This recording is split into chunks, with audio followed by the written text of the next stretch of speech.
Mari kita baca di dalam ayat 9 sampai 10. Minta tolong dibaca.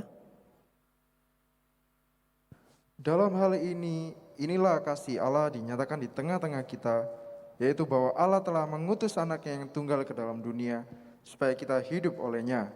Inilah kasih itu, bukan kita yang telah mengasihi Allah, tetapi Allah yang telah mengasihi kita dan yang telah mengutus anaknya sebagai pendamaian bagi dosa-dosa kita. Nah, saudara-saudara, inisiatif Allah untuk menolong manusia. Ya, ini yang poin kedua. Inisiatif Allah untuk menolong manusia. Nah, saudara tahukah Anda bahwa keselamatan bukan soal usaha manusia di dalam mencapai Allah. Ya. Tetapi usaha Allah di dalam mencapai manusia. Kekristenan secara garis besar bukan soal usaha manusia di dalam mengenal Allah, meraih Allah atau menggapai Allah, tetapi usaha Allah di dalam menyelamatkan, menggapai manusia. Itu inti kekristenan. Tetapi saya mau katakan bahwa Allah yang lebih dulu mengasihi manusia. Tidak mungkin kita bisa mengasihi Allah, tidak mungkin kita bisa mengasihi sesama kalau tanpa Allah dulu mengasihi kita. Itu tidak mungkin, saudara. Sesuatu yang sangat tidak mungkin, tidak bisa. Ya. Kasih bukan saja soal perasaan, tetapi lebih kepada tindakan, perbuatan. Bukan hal baru lagi kalau ada barang yang kehilangan di dalam dunia ini. Bahkan sering kali saya guyon, aduh di mana ya barang saya? Aduh barang saya hilang. Saya hanya guyon ke dia, nggak ada yang hilang di dunia ini. Yang ada pindah tempat, saya bilang. Awalnya di sini, ternyata di kantong orang lain. Kira-kira seperti itu, saudara. Saudara, bukan hal yang baru lagi ada, dulu dosen saya berkata, ada kleptomania, tahu ya, kleptomania ya. Ini kelainan sebenarnya. Ya, ada barang-barang yang hilang secara tidak terdeteksi, ya kan? Bukan hanya pulpen, bukan hanya barang-barang sekolah, buku, mohon maaf, pakaian dalam pun hilang, saudara. Bukan karena ada maling jemuran, tetapi karena kleptomania. Dan dia tidak menyadari bahwa ini saya mencuri, kan begitu. Ketika selidik punya selidik, dibongkar lemarinya, sudah dari berapa tahun terkumpul semua barang-barang yang curian itu. Mungkin barang yang hilang itu tidak pernah ditemukan lagi. Sudah tidak pernah terpikirkan barang itu ya sudahlah, kenapa sudah hilang. Tidak pernah terpikirkan lagi untuk menemukan dan untuk mencarikan. Sulit untuk ditemukan dan sudah tergolong hilang entah dimanapun berada. Tetapi saya mau katakan bahwa manusia berdosa yang terhilang, Allah berusaha untuk menemukannya, saudara. Sekalipun itu sudah orang tidak pernah peduli lagi, orang tidak pernah melihat itu orang jahat di sana. Semoga dia mati deh, sudah disumpahi orang banyak. Orang sudah khawatir dengan perbuatan dosanya, sudah dikutuk sejuta umat. Tetapi saya mau katakan bahwa Allah tetap mencari manusia. Manusia berdosa jelas adalah orang yang terhilang, saudara. Jatuh, sesat, tidak tahu arah jalan pulang. Ya. Dan dia bagaikan butiran debu. Ya. Saudara, makanya Bang Toyib gak pulang-pulang, jangan-jangan karena dia sesat, saudara. Gak tahu jalan pulang. Sehebat apapun ilmuwan di dalam hasil riset dan penemuannya, ia tidak akan pernah mencoba mencari orang berdosa. Tidak ada untungnya, saudara. Buang-buang tenaga, salah alamat. Tidak ada orang ilmuwan yang meneliti orang berdosa. Tidak ada, saudara. Bukan gaweku, orang urusanku, mbak. Orang urusanku, mas. Orang berdosa bukan bidang saya. Tetapi Allah di dalam kesadarannya, dia tahu siapa kita, saudara. Ia memutuskan bukan saja mencari, tetapi menemukan orang berdosa. Dia menemukan kita, tetapi ia memutuskan mengasihi kita dengan nyawanya, saudara. Karena apa?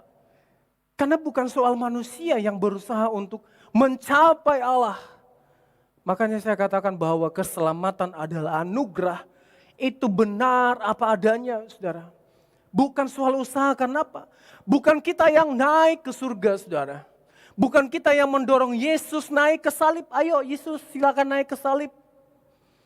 Dia yang dengan rela di dalam Filipi yang kedua, dia taat seperti hamba, bahkan taat sampai mati, saudara. Untuk apa dia lakukan semua itu? Kalau bukan karena untuk orang berdosa yang sudah gagal, yang sudah jatuh. Allah yang terlebih dahulu mengasihi kita. Ia mengasihi kita bukan karena kita sudah benar, saudara. Ia mengasihi kita bukan karena kita sehat, bukan karena kita kuat, bukan karena kita dalam keadaan baik-baik saja. Saudara coba dibaca Roma 5. Roma 5 ayat 6 sampai 10. Coba.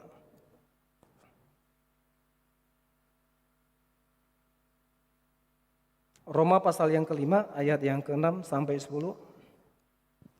Karena waktu kita masih lemah, Kristus telah mati untuk kita orang-orang durhaka pada waktu yang ditentukan oleh Allah. Sebab tidak mudah seorang mau mati untuk orang yang benar, tetapi mungkin untuk orang yang baik ada orang yang berani mati. Akan tetapi Allah menunjukkan kasih-Nya kepada kita oleh karena Kristus telah mati untuk kita ketika kita masih berdosa. Lebih-lebih ketika kita masih telah dibenarkan oleh darah-Nya, kita pasti akan diselamatkan dari murka Allah. Sebab jikalau kita ketika masih seteru diperdamaikan dengan Allah oleh kematian anak-Nya, lebih-lebih kita yang sekarang telah diperdamaikan pasti akan diselamatkan oleh hidup-Nya. Terima kasih. Saudara tahu, bukan di dalam kondisi terbaik kita Kristus mati. Tetapi kita di dalam kondisi apa? Yang pertama berdosa. Yang kedua lemah. Dan yang ketiga seteru. Ketiga ini saja saudara sudah menjelaskan bahwa kita itu sudah putus harapan. Sudah dalam kondisi yang sangat memprihatinkan, saudara. Tetapi toh Alkitab berkata, Kristus telah mati ketika kamu lemah, ketika kamu seteru, ketika kamu berdosa. Kristus sudah mati bagi kita. Ada orang-orang yang tidak punya di luar sana, saudara, karya pun tidak ada. Ya. Biasanya ia adalah orang-orang yang diabaikan, bukan?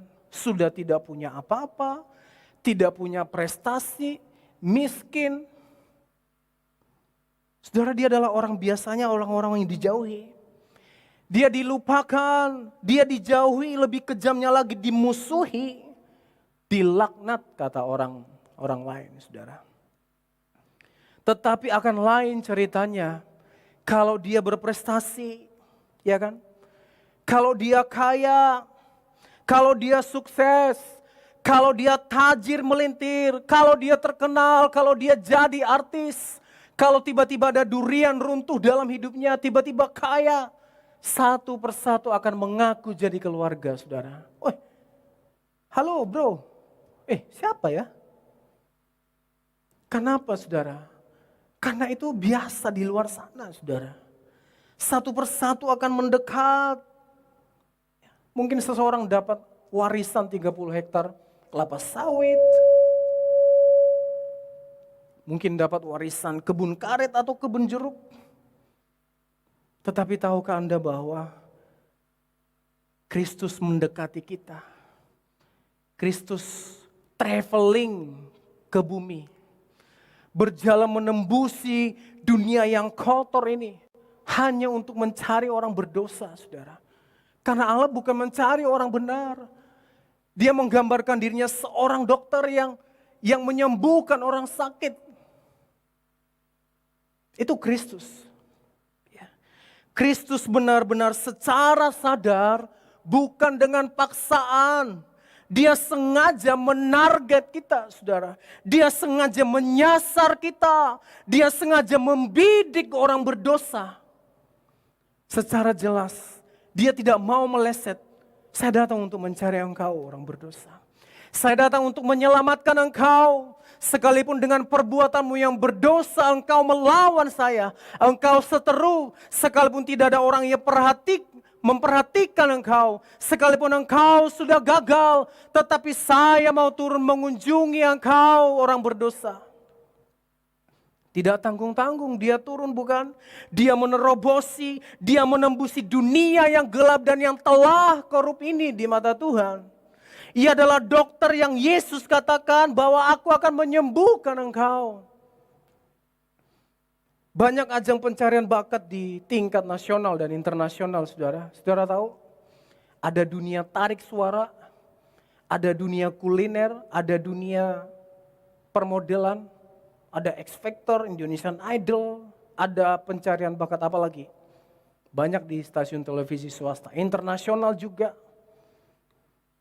Tetapi tidak satupun yang pernah ajang pencarian bakat mencari orang berdosa. Dicari orang berdosa. Tidak ada semacam itu, saudara. Mana ada pencarian bakat. Dicari orang yang gagal. Dicari orang yang sesat. Dicari orang yang jahat. Dicari orang yang brutal. Dicari orang yang beringas. Tidak ada, saudara, saya katakan bahwa tidak ada semacam itu. Hanya Kristuslah yang mencari Anda dimanapun Anda berada. Di dalam segala kegagalanmu, di dalam segala tidak ada harapan di dalam dirimu, di dalam segala penyakitmu, mungkin orang lain mengabaikanmu. Kristus mencari engkau orang berdosa. Alkitab saya ngomong di dalam 1 Yohanes 4 ayat 10.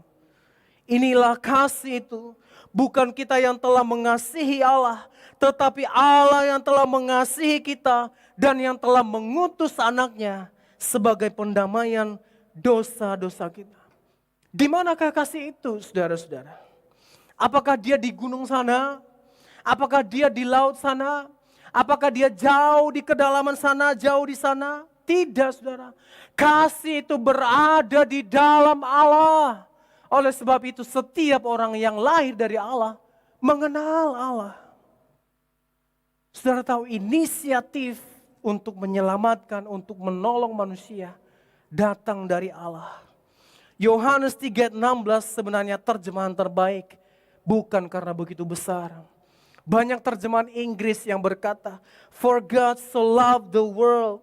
Karena Allah sangat mengasihi dunia. Sebenarnya ayat ini paralel dengan apa yang dikatakan di dalam ayat yang ke-10. Ayat yang ke-11. Saudara-saudaraku yang kekasih, jikalau Allah sedemikian mengasihi kita, maka haruslah kita juga saling mengasihi. Karena apa, saudara? Jangan tanya Tuhan, tunjukkan kasih-Mu. Jangan tanya di mana kasih-Mu Tuhan, tolong kasihi saya. Tuhan berkata, saya telah mengasihi engkau. Saya telah mengorbankan nyawa saya untuk engkau. Untuk kita yang lemah, untuk kita yang berdosa, kita benar-benar sudah punya harapan. Karena apa? Kehadiran Allah mewarnai seluruh kehidupan kita. Sekalipun engkau dilupakan, sekalipun hatimu sebenarnya gampang rapuh, karena perlakuan orang-orang yang tidak secara adil memperlakukan engkau. Sekalipun mungkin tidak ada Silver Queen atau Cadbury di dalam hari Valentine mungkin. Tidak mengapa, saudara. Sekalipun engkau sudah terbiasa jauh dari kasih sayang, kurang diperhatikan, sakit dibiarkan, kurang disayang karena anak bontot. Sehingga apa? Timbul rasa sakit hati. Karena persoalan sepele saja, jangan bilang anak tidak bisa kabur dari rumah, saudara. Apalagi karena dia bertengkar dengan kakaknya tidak dibela. Wah, jangan bilang tidak ada seperti itu, saudara. Saya mau katakan kasih Allah cukup untukmu. Kasih Allah cukup untuk kita semua, amin, saudara. Kasih Allah cukup untuk kita, saudara. Karena Ia sudah memberikan yang terbaik dengan cara yang terbaik kepada orang yang terbaik, yaitu saya dan saudara. Sekalipun label kita adalah orang berdosa, tetapi Dia cinta kita, Dia sayang kita, Dia mengasihi kita. Oleh sebab itu Dia berinisiatif untuk menolong kita, saudara. Karena Allah mengasihi kita. Tidak ada kasih yang lebih hebat dari kasih Allah. Sekalipun orang memalingkan wajahnya dari kita, tidak pernah memedulikan kita, Allah memalingkan wajahnya kepada Anda. Allah mau menyelamatkan, Allah mau turun, Allah mau menemukan engkau yang bergelimang di dalam dosa. Karena apa? Karena Tuhan mengasihi kita. Tidak ada kata yang terbaik dari itu, saudara. Tidak ada pernyataan yang terbaik selain Allah mengasihi orang berdosa.